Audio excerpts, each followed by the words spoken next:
So what I thought would be useful, rather than trying to do a general canter across the PBC landscape, it's a really complicated one, is to focus on what I think are some common mistakes that are made. And they're made by ourselves, anthros, but they're also, I think, made by our legal colleagues too, sometimes. And they can have a really adverse impact on the, let's call it the social sustainability and cultural sustainability of a PBC.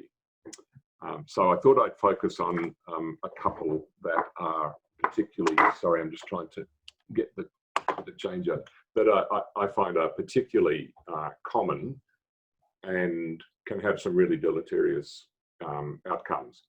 So the first one is, and I'll define these terms later, I think there's too much attention paid on what the CATSI Act, the Corporations Aboriginal and Torres Strait Islander Act, says. It calls itself very usefully internal governance.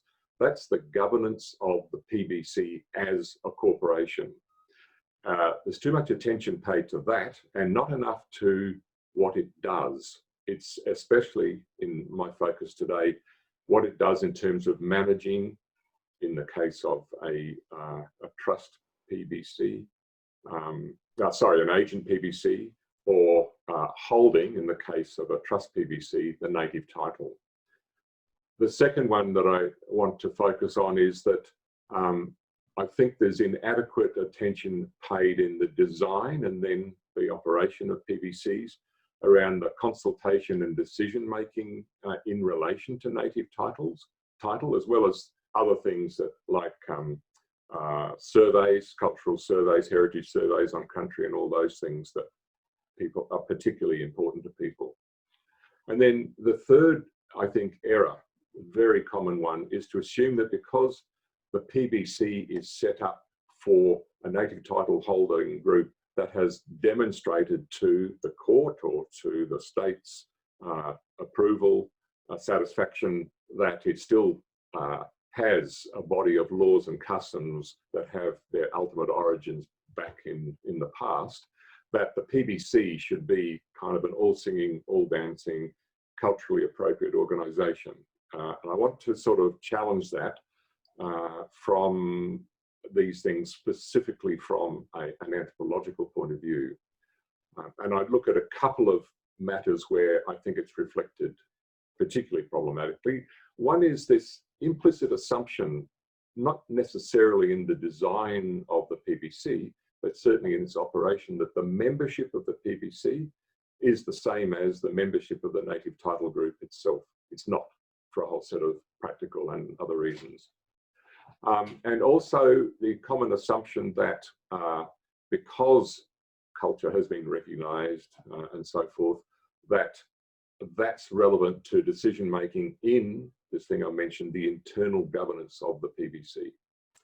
And so today, my aim is not to say, not to sort of declare the way you should think, but rather to give you some tools to think and work with. And specifically, it's tools, as I say in my concluding remarks, it's tools which both anthropologists and lawyers, who I think need to work together on PBC establishment and operation, both can think with from their particular disciplinary points of view. So I suggest, just very briefly, to talk about a thing I'll come to in more detail shortly, governance arenas. Governance is a term that's much used. In essence, it includes the decision-making processes of a group, but it goes beyond that. It goes to the nature of authority structures, the way people work together or not, how people work in coming up with solutions to joint problems or joint matters of concern or issue. It goes to things like distributions of power and authority within the group. It goes to a whole set of things that, as I say, include but go beyond decision making. And I use the notion of governance arenas to try and understand, to unpick a little bit this kind of blancmange sometimes that in the PBC, where everything that's poured in is kind of like the cultural appropriateness bucket, and to suggest that this is not necessarily helpful. What's the example of the medical service? Yeah, so yes, okay, in that slide I gave the example of a medical service, as Julie's just reminded me, as a case in point. And what I'm meaning by that is, if we think about an Aboriginal medical service that's set up under the same Act as PBC's, the CATSI Act,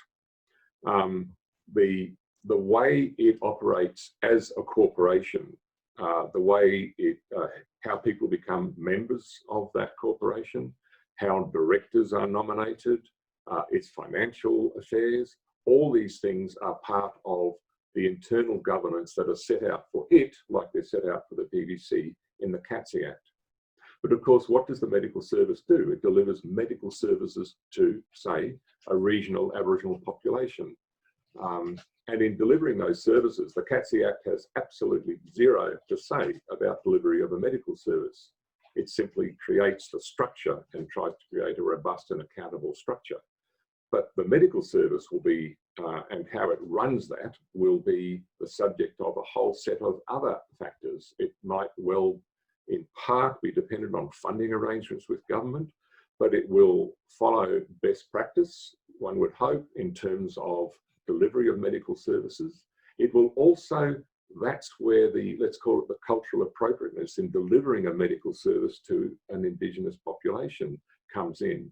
It will try to develop culturally effective and appropriate delivery of services. It might take account of factors such as differences in how one approaches the different genders.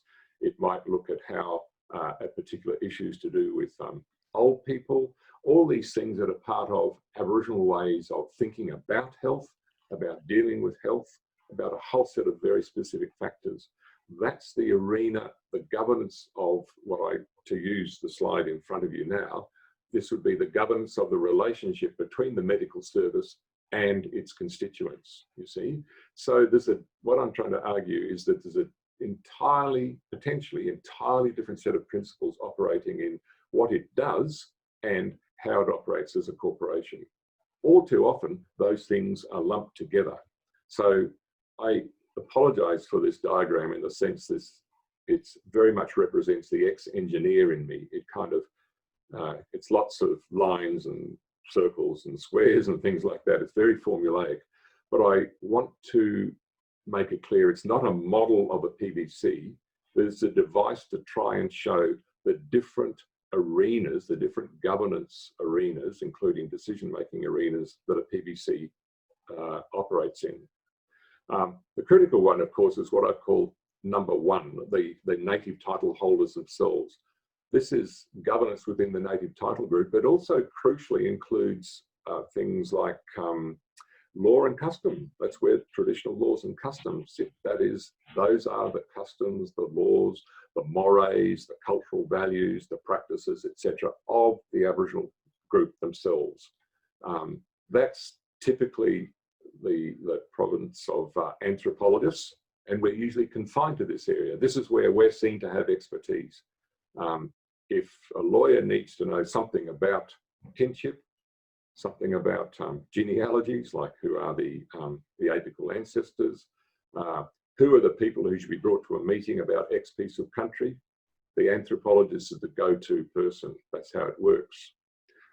But I want to suggest that there's other arenas where we have things to say, we anthropologists have things to say, which would be useful for lawyers. The first is the internal governance of the PBC itself. In drafting up rules of the PBC, there are things that anthropologists have to say, and I'll come to some of them, which I think directly bear on how a corporation might be set up, how a board might be set up, about the internal politics of the group and how that might or should not be reflected in the governance arrangements, etc., etc. And then, and this is the focus of some of what I say today, the governance of that relationship. That is, how does the PBC deal, very specifically, I'm talking here about native title matters. And I'll suggest through this talk that operates under entirely different principles in accordance with a different piece of legislation than the governance, the internal governance of the PBC. The latter, that's the internal governance, is absolutely the provenance of the CATSI Act and other legislation too. Whereas Arena 3, how does it do its business of managing or holding the native title? How does it consult with native title holders? Is set up under the PBC regulations of the Native Title Act and some clauses in the Native Title Act that apply to it. So you've got two different arenas, which, as I say, are too often bundled together. The internal governance of the PBC and the governance of how it does its business that need careful, separate attention and thought in the design and the operation of a PBC.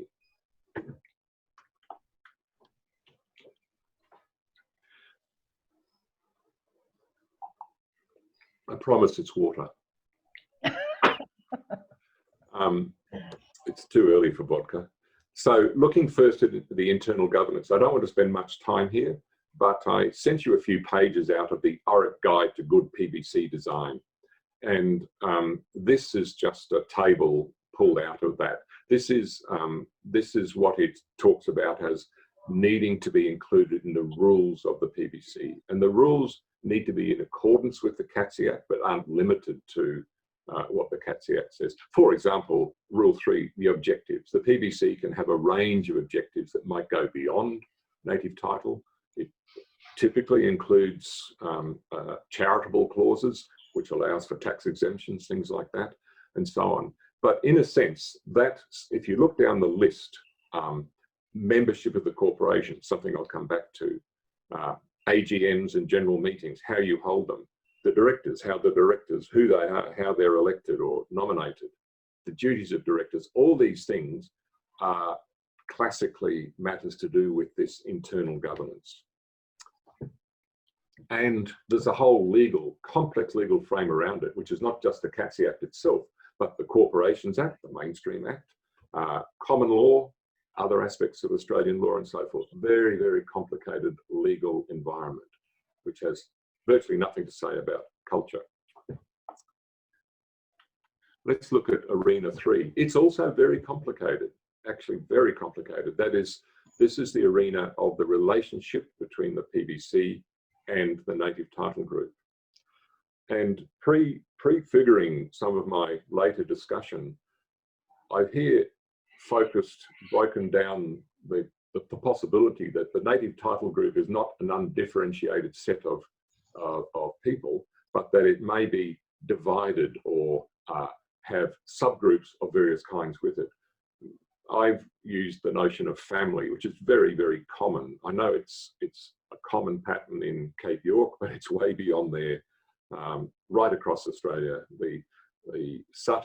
Peter Sutton writes about it. He's coined the term the families of polity, a term which means they're not just sets of kin, they are also political units, they are also ethical units of where ethical commitments focus and so forth. And then we have a whole set of both legal and non-legal factors which are elements that the governance of that relationship needs to take account of. Quintessentially, and very, very importantly, traditional law and custom. This refers to what I imagine Philippe would have talked about with you at his briefing to anthropology, I understand, the other days on some of the aspects, how PBCs operate as legal entities. By and large, without getting into detail here, there is a requirement that if there are decisions to be made that will impact on the native title in some way, for example, in establishing an ILUA, then if there is a traditional process for making that decision, it has to be followed. Or if not, then there has to be an agreed process. We'll come back to it. But that's one place where right at the heart of that relationship is the necessity for the PBC to, let's call it, interrogate the native title holders in terms of, and following, let's call them traditional principles of decision making, consensus making, and so forth. There's a set of legal relationships too. I expect that Philippe will have, for those of you who are in Cape York Land Council, talked about these. There's two kinds of PBCs can be set up, and there's an interesting and complex reason why both are offered. But in practice, they don't amount to very significant differences. A trustee or an agent. A trustee, the PBC actually holds the native title. Those rights and interests are held by it in trust for the native title holders. With the agent PBC, the rights and interests are held by the native title holders themselves, but in essence, the PBC still operates as a trust. We can come back to that. So that's a thing called fiduciary duty. It's very central in the legal framework there. Then there's the PBC regulations. And as I said before, whereas the PBC's internal governance is defined, is established through the CATSI Act, a key legal aspect of this relationship, this operational relationship between the PBC and the native title holders, is set out in those three regulations. And I sent you what I find, at least, to be, for a non-lawyer, a quite helpful summary published by the Aurora Foundation some years ago now, but it's still up to date. And there's three particular regulations I won't go into here. Philippe will have done that, and I'm not a lawyer. 8A and 9. Some of those are important, well, they're all important. Some of them allow for some of the decision making under certain circumstances to be brought back into the corporation and to be made part of that internal governance. And in fact, they're required to be in the rules. It's a complexity we can perhaps talk about in question time a bit more. There's the international standard, free, prior and informed consent. It's important to know that the basic schema between of the PBC regulations, and indeed some of the language, came directly from the Northern Territory Land Rights Act, which Nicholas Peterson here had a very major role in providing anthropological advice on establishing. I don't know whether you had so much of a role in this part of it, Nick, but certainly in a whole lot of other aspects. It's almost imported word for word from the Land Rights Act into, but modified in important ways, into the Native Title Act. And it's always held to be Australia's best example of free, prior and informed consent. I think it isn't that good, but it's certainly better than in many other pieces of legislation. And then there's a whole set of other aspects of that relationship between the PBC and the native title holders, which aren't strictly to do with law or strictly to do with law and custom either. What I call consensus building, community engagement, relationship building, and so forth. The PBC needs to become trusted by the native title group, not simply a distant organisation that delivers a particular kind of service. So we now look at different kinds of decisions. This is the bit that was purloined, I'm pleased to say, by Aurora from an earlier presentation of mine. I found in working with PBC boards over in the Ngundara lands in Western Australia, trying to think of a way to talk about these kind of complicated different decisions in a way which didn't use that kind of box diagram I had before and might resonate and indeed be able to be translated into Binabi and other languages that were spoken there, some Walbri too. And so I use the framework of decisions that can be made by directors with their own thinking, and then at the other end of the scale, decisions that can't be made by the directors themselves. The decisions are made by the relevant native title holders. They make the decision, and then the PBC directors take that decision and pass it on to government, to a mining company or something like that.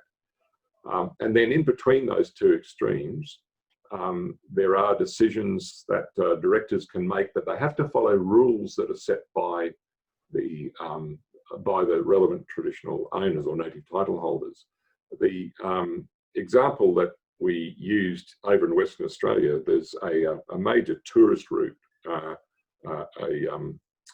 track that goes through the Ngundara lands, where there's a lot of four-wheel drivers drive along there. And it was clear to everybody that they didn't want to have a PBC meeting or a meeting with all the native title holders who had interests along there every time some bloke from Canberra or Sydney or Alice Springs or something wanted to drive along this track. So what was decided was there would be, and a permit was required to do so, that there would be a one-off consultation which would set the terms and conditions for a permit, and then that would be reviewed each few years, and then that would be implemented by the directors. In other words, the principles by which permits were issued were agreed to by the traditional owners, the native title holders, but then it was implemented by the directors. And there's some other examples. Regulation 9 in the PBC regulation talks about standing consents, certain kinds of decisions that PBCs make where they don't have to go and consult, certain minor kinds of things that don't have a major impact on native title. And there's another one, more problematic, one of the parts of Regulation 8. I think it's more recently amended, and this is a question for the lawyers maybe to answer later. But it's set for certain key decisions, like issuing an ILUA, to take one example. Then there are matters where, on a one-off basis, the native title group can give its informed consent to the directors making the decision without referring back every time to them. I think it's there to try to kind of streamline the PBC's operations, and particularly to streamline the ability of outside interests to get some kind of something happening on land.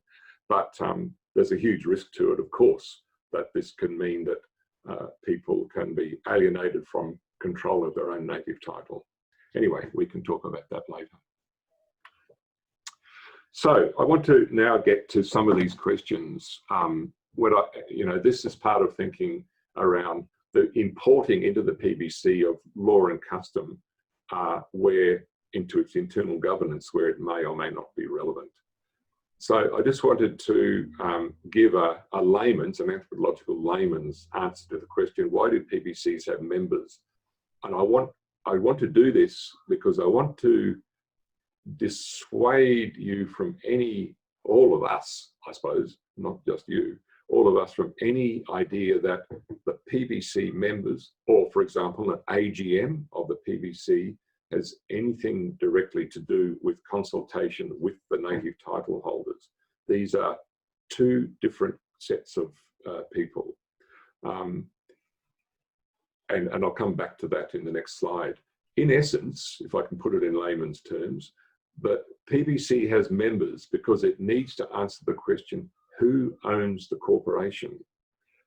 In standard mainstream Corporations Act, there's two ways a corporation can be owned. One is by shares. You own you have a say, you become a shareholder, and you have some say in the governance of that and the operations of that organization. Or you can have members, and under the Corporations Act, members can either be what the law calls corporate persons. It treats a corporation as like a human, except it's a corporate person who can own property, for example. So you can have corporations as members of other corporations, or you can have natural human beings, more or less natural people like you and I. And the purpose of the members, as I say, is not to reflect the native title group.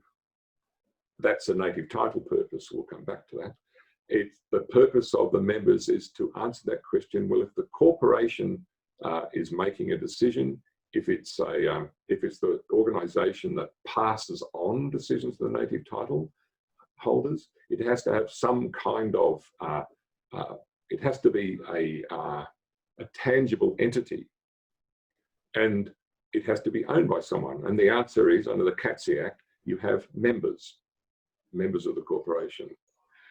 And one of the risks that I see repeated frequently in PBCs is the huge amount of attention paid to trying to get a membership that as far as possible represents the structures, the subgroups and so forth within the native title group itself. I'll come back to that, but it's a highly problematic and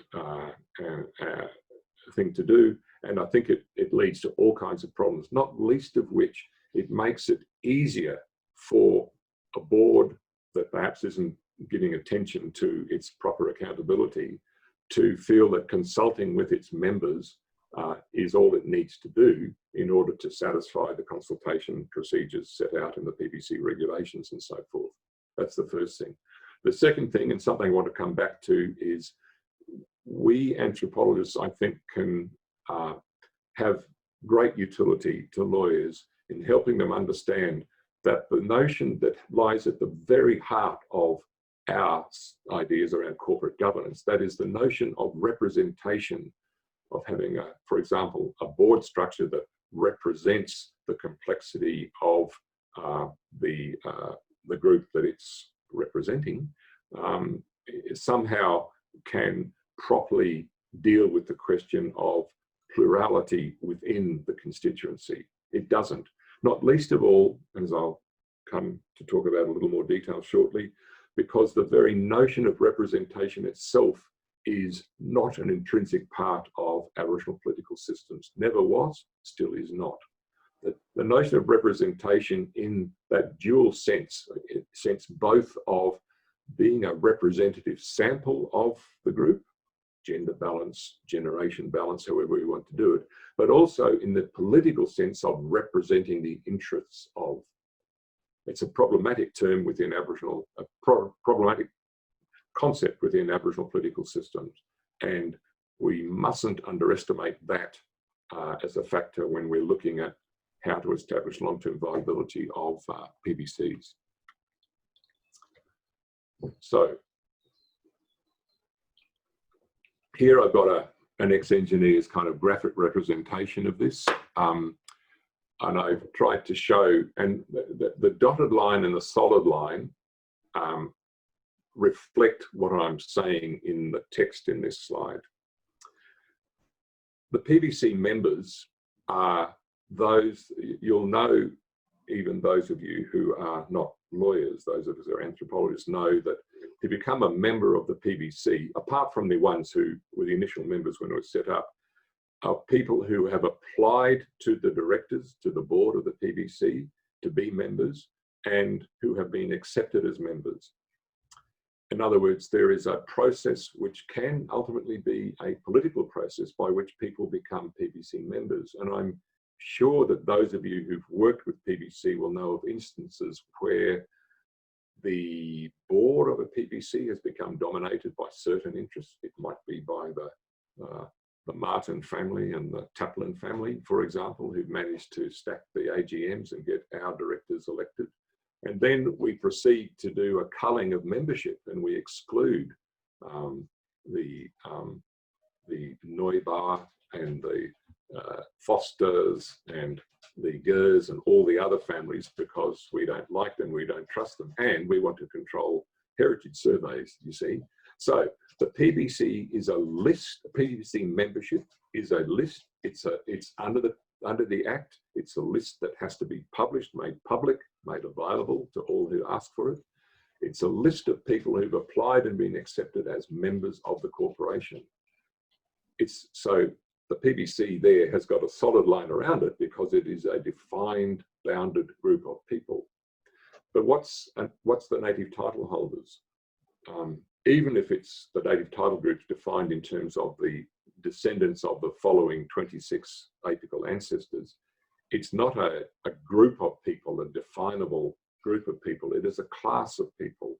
It is a class that is constantly changing as people are born, others die, as people are discovered, as people discover their descent from their connections in and apply to become part of the native title group.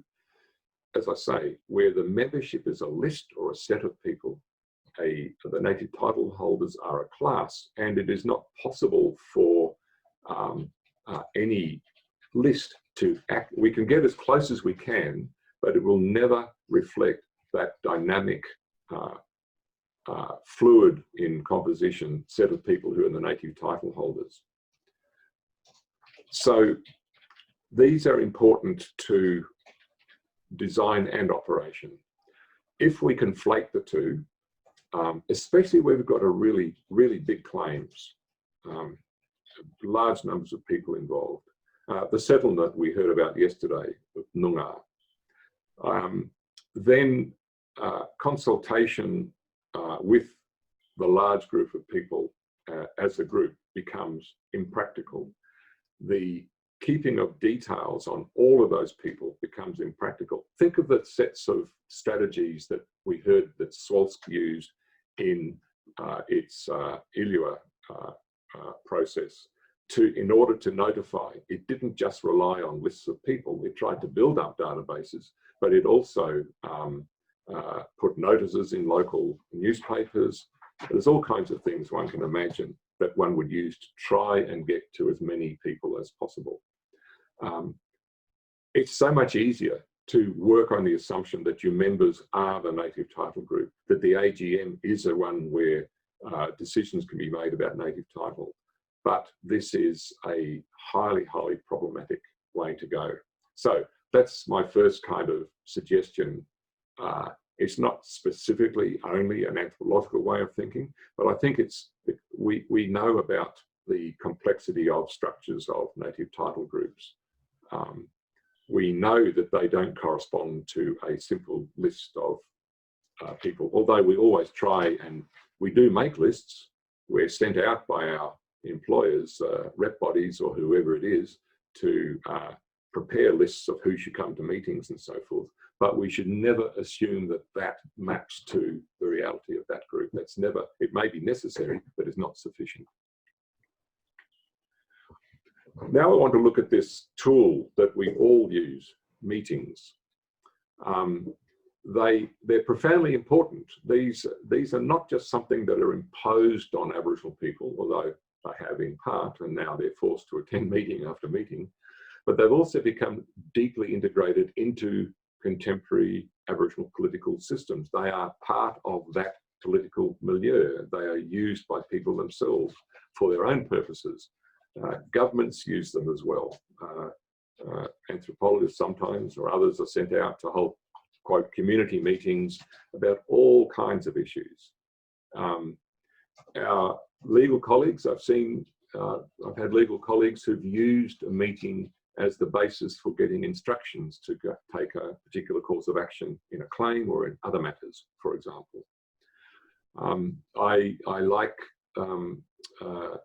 my colleague who wrote, he and I, Christos Manzaris, and I wrote a book 20 years ago about PBCs.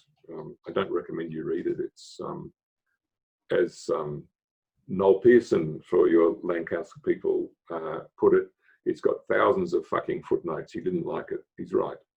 But it's out of date. It's before the Katsiak came in. But one thing in it, Christos Manzaris had done a course in Pindijara, and he really loved the phrase that one old Central Desert man, I think it was, no, it would have been probably from Pindijara lands. Before Jukrupa, the dreaming, today, mitingi, meetings, the sort of transition, a wry comment on the transition from the past to the bureaucratized present. Before Jukrupa, now mitingi. I think that's a common problem. But what I'm suggesting here is it's important for us anthropologists to bring our insights and so forth into the values and practices, the ethical, political, social practices of Aboriginal people may bring to their participation in community meetings, so that we don't put a load on them around decision making, which I think they're singularly ill-equipped to deal with. And this is something I want to give a little bit of time to. Okay, so I just want to look at some of the elements. This is just part of it. So one of the really key factors is what we anthropologists term localism. Localism's often written about in terms of political systems which focus very much on local groups. That's why it's called localism.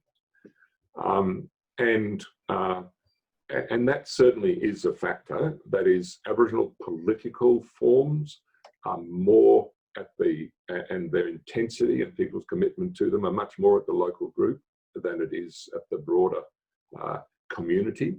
In fact, there are arguments that for many purposes, the wider sense of community is really lacking in many ways still, especially around matters of land from the Aboriginal polities. It's also, and I want to talk about a little bit later, localism is also critically, I think, an ethical perspective, and I'll come back to that, where one's obligations to people reduce as kin distance gets further away. We also, when we're thinking about meetings and how we structure them and who we pay attention to, notions of leadership we often posit onto Aboriginal people themselves, and they mirror it back. For example, the position of elders and so forth. We really need to be very thoughtful and have a very good sense of how these groups actually work before we give the kind of authority, the overarching authority, to quote elders or senior people, that helps us to feel we've talked to the right people, but may actually be part of intense contestation within the group itself. What I note here is that authority, it's not that authority doesn't exist, but it may not have a wide extent. Although there are cases we know where there are knowledgeable individuals, I know of both men and women, who are knowledgeable around matters of country and do have an influence, if not an authority, across a broader kind of area and a recognition. The other thing that's really important, all of us and all of you in this workshop are part of this. The struggle in native title claims to establish the continuity of tradition. It's the fundamental research question, the fundamental political and ethical question. And there's a whole way of thinking about that, the essentializing of tradition and so forth. But we also all know that we work in highly conflicted circumstances where what is tradition, who, for example, are the people from Area X, who really has authority, for example, what the nature of tradition itself is contested as amongst claimants. It's not a single body that everyone adheres to. And we all know that getting a claim over the line can involve intense mediation. Getting the claim over the line and a claim book, a connection report put in, has typically involved trying to work through to get over and to not reflect in the connection report the intense competition and conflict. I'm not saying this is a dishonest endeavour at all. I've been a part of it. What I am saying, though, is to get the claim there, we downplay conflict over what the traditions are, who are those who have the right to say how things should be, and exactly what that tradition is. Then, of course, and this comes very much to the PBC thing, then, of course, comes the post-determination phase, where the work of interrogating, reflecting, declaring, determining what tradition is that of the PBC, under-resourced, ill-equipped, comprised of precisely those members and board who are disputing parties. You can see that the recipe for instability, for a lack of social viability, is right there at that point in the establishment of the PBC, as I sometimes kind of call it, the PBC equals perfect blackfella corporation, bracket not.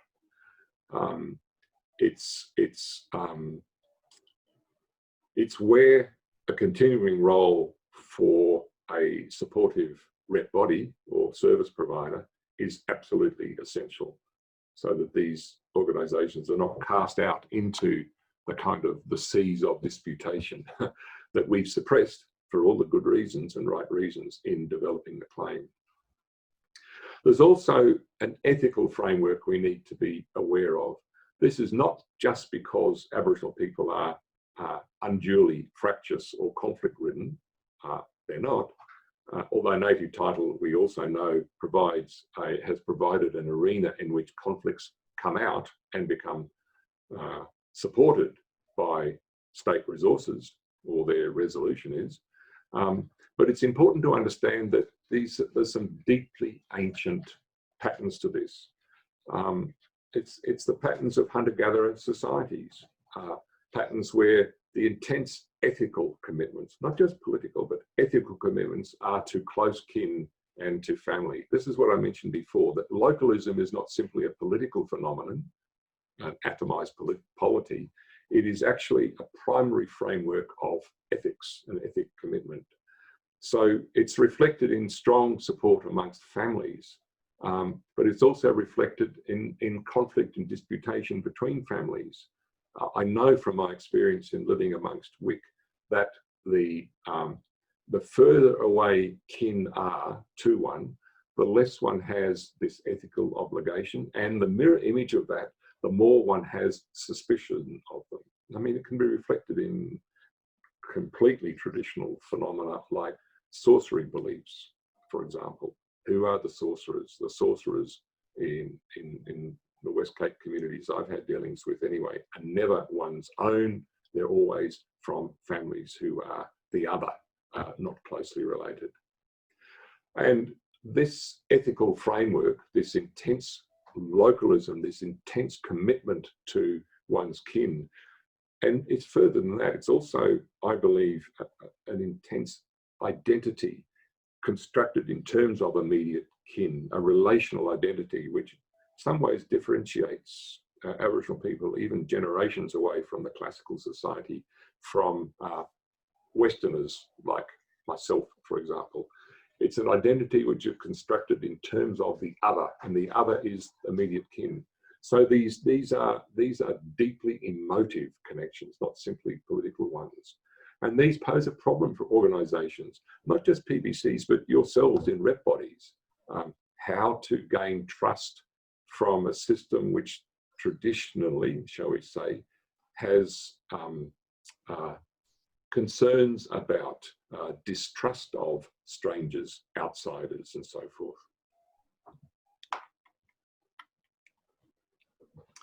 So, I've said this before, I'll just repeat it, I guess, that the Indigenous political systems characterised by a high stress on egalitarian autonomy of the individual and of the local group. There's this intense commitment to local groups, and as I said, ethical imperatives lie within those local groups. So going back to this question of representation, to the idea of having someone from some other group representing your interests in both senses, that is, being someone who actually is representative of you in terms of, of similarity, like a representative of women or a representative of the Martin clan or something like that. That's a problem. And then in the second sense of representation, having the obligation and the duty and trusted to speak on my behalf and my family's behalf about our interests. Those are things that are very difficult for people to see as desirable, feasible. One of the results is what anthropologists sometimes call the resolution of conflict by fission. You break down the way of dealing with disputation is to get away from the dispute, to break away, and so forth, this constant atomization. So these are all things that we need to reflect when we're working with our legal colleagues around organisations that specifically have to aggregate, specifically have to represent in both senses of that word. So how do we manage that? So meetings and political process. I've said earlier that they are not just an imposition that land councils, government departments, and everybody else puts on people. Got a problem, want to talk to Aboriginal people, call a meeting. It's the everybody does it. They can, and I'm kind of a bit disordered in the order of this. I want to say right up front, meetings are a really critical part of the process. But what I want to say and flag it here and come back to it is, but it is not as information dissemination and decision-making forums, a point that was made yesterday by Sarah Bell in talking about the development of the Southwest Ilios. They are places which can ratify decisions that have already been made, where people do make decisions at the local group level. This is a term which Peter Sutton, drawing on the work of Ian Keane and others, very usefully calls the jural public. That is a set of people who perform a kind of law-like ratification of a decision, but in a society which doesn't have such formal institutions. And it's still very, very much an orally based society without Indigenous institutions of the nature of our, for example, legal system, the courts, the police, etc., etc., etc. The jural public acts as a set of people who have a connection to the matter at hand, who have knowledge of the matter at hand, who have kin connections to those for whom the matter at hand is a particularly important one, and who can act as the legitimators and ratifiers of a decision that has been reached. So they are not decision makers, but they are people who have a right and an obligation to be there and whose voices can help to ratify the decision. So meetings are critical, but not in that way I was saying of being information dissemination vehicles, and in most cases, and being means for reaching and ratifying, and as a group, ratifying the decision, making the decision. A point made by the anthropologist, the American anthropologist Fred Myers in his classic studies of Pindaby Desert people, very, where people were dispersed over vast areas for much of the time. The meetings themselves, ceremonial meetings and so forth, and contemporary meetings, actually for the time of that meeting, for the duration of that meeting, create the polity. They are at that point the polity. They provide, however, forums where people may compete for influence. And remember, meetings are almost always called by outsiders, Land Council, Department of Aboriginal Affairs, whatever it is. They're places where Aboriginal politicians whose political goals lie within that intercultural domain between their society and ours, can use meetings to self-aggrandize. We've all seen this, meetings taken over by politicians. Happens in our society, the wider society too. And another point that Fred Myers makes, because of the scale of meetings and so forth, and this was on the basis of his work with Pindaby, but I think it's much more broadly true, people may not necessarily feel bound by decisions made at meetings, even if they were present.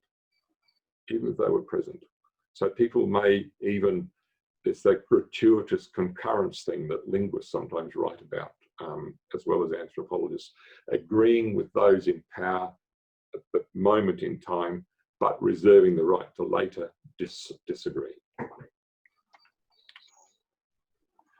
So what I'm saying is meetings may be, and I think are, in the kinds of endeavours that you yourselves as native title representative bodies, lawyers and anthropologists, meetings are necessary.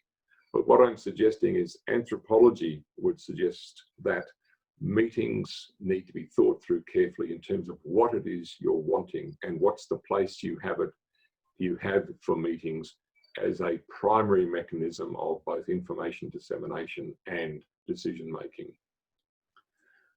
So I make a few points here. Decisions need to be valid, in my experience, in the Cape and beyond it. To be valid, they need to involve a wide range of people who have interests in them, even if they're not decision makers. The process decision making itself plays a huge part in whether people feel committed to it. who has authority, however, to make decisions within the context of a meeting can itself be contested, as I've said before.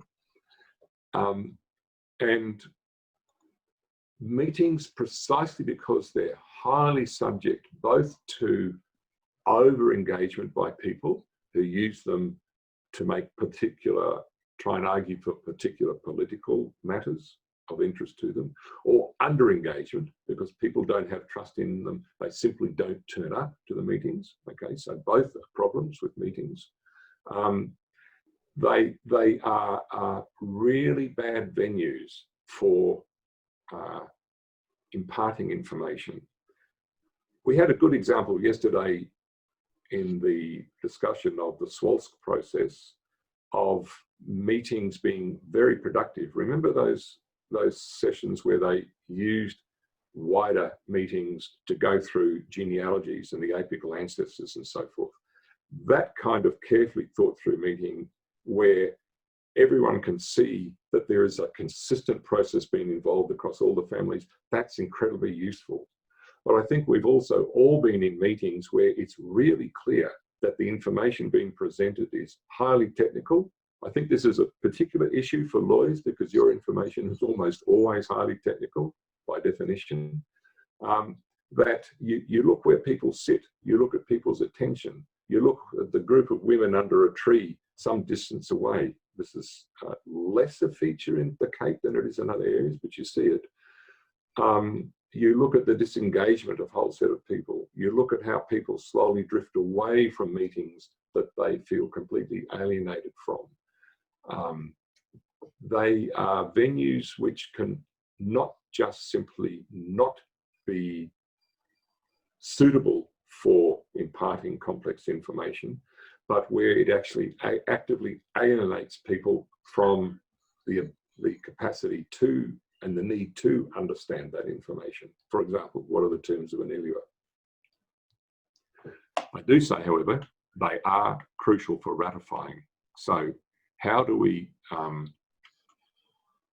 yes, okay, so how do we actually set up a decision-making process? And what I'd suggest is, and again, it's consistent with how the Southwest process was used, but it's also consistent with processes that I've used in work, for example, in the Northern Land Council in development proposals to upgrade a road between the Stewart Highway and Gove. That the most effective way to communicate for a whole set of reasons is to work with smaller natural social groupings, might be the term to call it, the sociological term, but mostly it's family group meetings. And there's a number of reasons for it. Firstly, within such groupings, people have relationships of kinship and trust. They trust each other. They feel they can speak openly. Secondly, in that more intimate circumstance, it is possible to create what I think of as a dialogic space, a space of dialogue where it's not simply information being imparted to those people, but it's information being shared and passed in both directions. It's those small meetings where you really learn how people feel, not how they want to tell the wider public how they feel, but how they do feel, what their concerns are. It's also a place where you can establish for that time, if you work hard at it, for that time in that place with those people, you can establish something of a personalized relationship. And again, we're biting deep into the way I think Aboriginal people think and operate. It is not through impersonal relationships with people of having certain functions. It is through personalized relationships with individuals, through exchanges, through mutual debts and obligations and things like that. These small meetings are ones where we as anthropologists and you who are lawyers can actually build up some kind of personal presence. It's kind of like a rapid assessment. You might only have half an hour, 2 hours with a given family group, but you use that time to listen, not just to talk. You use that time to speak in a way, and sometimes it can be through translators, less in the Cape, but still in clear and accessible way what what it is you're wanting to say, not in the kind of public speak in front of an audience through a microphone, but through directly speaking with people. You would have, by and large, you have meetings in places that are their places, on the veranda of the house, in a tree, shady tree that they sit under. So you're in their environment, not they in yours. And I think also this kind of work is one which requires a large degree of upstream work. For example, working out really clearly as a team, what is it that needs to be communicated? What is it that you need to know? And working out a language that one does it in that is accessible, that distills down complex things into either what is translatable, where you're working with people for whom English is a second or whatever language, or is accessible to people given their own education and English and so forth, right? And it's also something where you can use to build up a consensus where, and this is a methodology we used in these territory consultations, each meeting we would make it clear, we are telling you exactly what we tell others, nothing different. We will write down what you tell us. We will ask you for permission to pass on what you're thinking to the next people, and we will come back and tell you what they said. You build up a trust in the process. You build up a trust in yourselves. You build up a gradual sense of what's the pattern of support or non-support for this across the people I'm consulting with. You act as agents of building up a consensus by passing this word backwards and forwards. The aim will be that by the time this dual public meeting, this final meeting, I always say it's a bit like the definition of marriage, a public confession of a private intention. It's the public ratification of what's already been arrived at in the series of local smaller meetings. By and large, people arrive at that meeting with their views set. They're known and they've been shared. It's less likely to get it strategically disrupted by, say, a wannabe politician, which often happens, or not infrequently happens. So that's the nub of it. That's the nub of an alternative. I recognize that this kind of alternative sounds like it's intensely resource intensive, time, human resources, money, but so is failure of, so is holding a big meeting. We worked in the territory, certainly it was in Arakoon when I was up there that way, of a big meeting, $20,000, $50,000, $60,000. It's not small money. And failure is enormously expensive. Litigation is enormously expensive. We saw yesterday the careful attention to risk management, the very complex, multifaceted ways, including local group meetings, family groupings, absolutely a key part of it, helped to develop a strategy that has so far been safe in appeals to the full federal, in the federal court. It's going up further now, but we'll see. But also, as I say, it's a process which builds trust and relationships between yourselves and the people for whom you work. And there can be nothing more important to what you do. So it's a couple of take-home messages. What I'm saying there is that, as I've said earlier, the termination of native title recognises the reality of laws and customs which have their origins in the ancient past. Not only there, but certainly there. And PBCs sit, or as I call them there, RNTBCs, Registered Native Title Body Corporates. That is a PBC once it's been registered with the National Native Title Tribunal. So what can we say? So the process involves one of recognition. What it is? Well, to fellow anthropologists, we don't have expertise in Australian law. But we are trained to accept the reality and the value of cultural systems which differ from those of the West. And we also, I think, are trained to unpick those and to give some analysis of them and to set them out in a kind of more or less consistent, coordinated fashion.